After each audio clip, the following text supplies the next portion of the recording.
sebelum kita membuat surat somasi, baiknya kita mengetahui apa itu somasi atau teguran. Somasi atau teguran adalah suatu bentuk peringatan dan atau teguran dari satu pihak kepada pihak lainnya. Peringatan atau teguran itu atas dasar telah terjadinya prestasi atau ingkar janji dan atau perbuatan melawan hukum. Biasanya, somasi atau teguran ini dibuat sebagai langkah awal sebelum permasalahan dibawa ke dalam ranah hukum. Poin apa saja yang harus ada dalam surat somasi dan bagaimana cara menyampaikannya? Nah, somasi ini harus disertai identitas pengiriman dengan uraian singkat tentang kedudukan yang sang pengirim.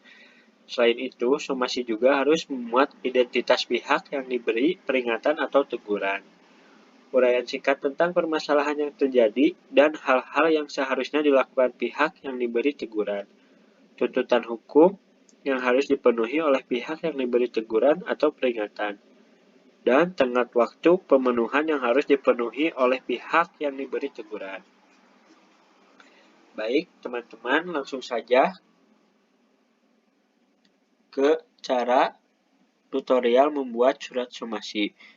Nah, di sini hasil dokumen somasi yang telah saya buat. Sebelumnya, dalam membuat surat somasi, yang pertama itu harus ada kop surat. Nah, ini kop surat yang saya lingkari.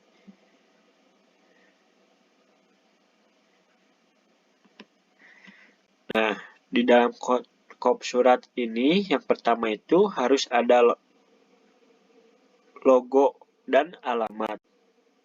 Ini logonya dan ini alamatnya. Logo itu tuh logo kantor lembaga hukum dan alamatnya itu alamat kantor lembaga hukumnya. Di sini lembaga hukumnya itu Walau dan alamatnya di Jalan Cipadung nomor 53. Selanjutnya pada kolom kedua. Pada kolom kedua ini kita akan melihat tempat dan tanggal pembuatan surat somasi atau penerbitan surat somasi ini. Bahwa penyantuman ini dilakukan untuk bukti kapan dan di mana pembuatan surat somasi tersebut dibuat.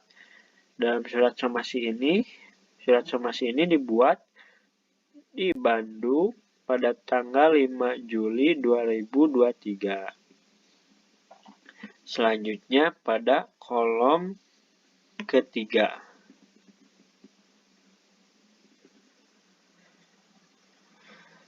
Pada kolom ketiga ini terdapat nomor perihal dan lampiran berguna untuk memudahkan pengaturan, penyimpanan, dan penemuan dokumen apabila diperlukan kembali. Tidak hanya itu, penomoran juga berguna untuk mengetahui jumlah surat yang diterima dan dikeluarkan oleh lembaga hukum tersebut. Kemudian yang mana berfungsi untuk memberitahukan kepada penerima surat somasi tentang pokok dalam surat ini, di mana mengetahui informasi atau teguran. Kemudian dalam kolom ketiga ini, yang terakhir ada lampiran.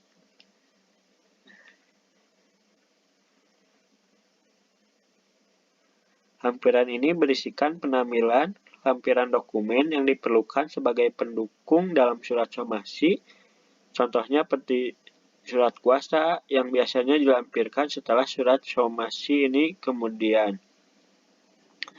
Selanjutnya kemudian pada kolom keempat.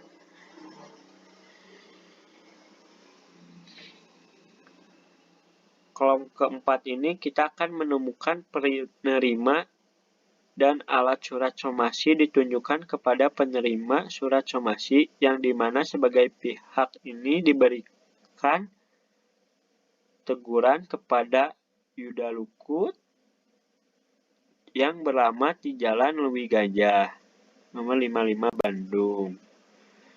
Nah, dalam penerima dan pemberian alamat ini tuh harus jelas.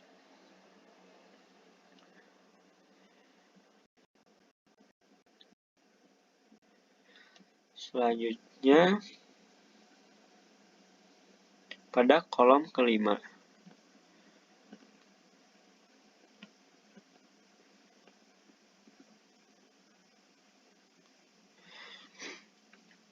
Pada kolom kelima itu merupakan identitas dari pembuat somasi atau pihak yang memberikan somasi. Dalam hal ini, kita dapat menemukan bahwa pembuat somasi itu adalah Rian Septian SHMH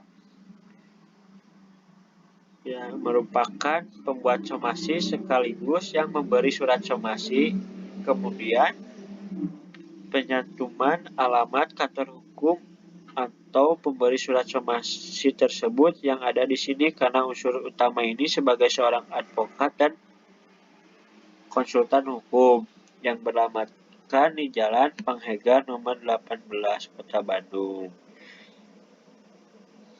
Selanjutnya terdapat juga dituliskan pihak pemberi somasi yang dikuasakan beserta alamatnya, yaitu Adit Kamseng yang beralamatkan di Jalan Cipadung nomor 53 Kota Bandung. Selanjutnya pada kolom ke-6 di sini tuh pada kolom ke-6 tuh kita menguraikan permasalahan-permasalahan yang terjadi dalam hal yang seharusnya dilakukan oleh pihak yang diberikan teguran bahwa dalam hubungan kerja sama bisnis antar klien kami dengan saudara dengan nomor perjanjian sekian, saudara memiliki tanggungan hutang sebesar 450 juta. Dengan tersebut berasal dari hutang piutang yang menyebabkan kerjasama bisnis valid. Saudara dinyatakan prestasi karena tidak memenuhi kewajiban sebagai janji saudara pada tanggal 25 untuk melunasi tanggungan tersebut. Nah, teman-teman, dalam pembuatan bagian ini tuh diharapkan tidak terkesan bertele-tele. Jadi melakukannya itu harus dengan singkat. Tetapi dengan cerita yang sesungguhnya atau permasalahan yang sesungguhnya terjadi sehingga penerima somasi ini bisa memberikan jawaban yang baik dengan apa yang menjadi permasalahannya. Selanjutnya pada kolom ke-7. Ini saya lingkari ya. Maaf kalau kurang rapih. Pada kolom ke-7 ini mencantumkan tuntutan hukum yang harus dipenuhi oleh pihak penerima surat somasi sesuai dengan tenggat waktu. Nah, contohnya itu kayak meminta kepada saudara agar dalam waktu jangka 3 bulan terhitung saat surat ini diterima untuk segera melunasi sisa tanggungannya. Selanjutnya pada kolom ke-8 ini bagian penutup yang dijadikan sebagai salam penutup dan juga biasanya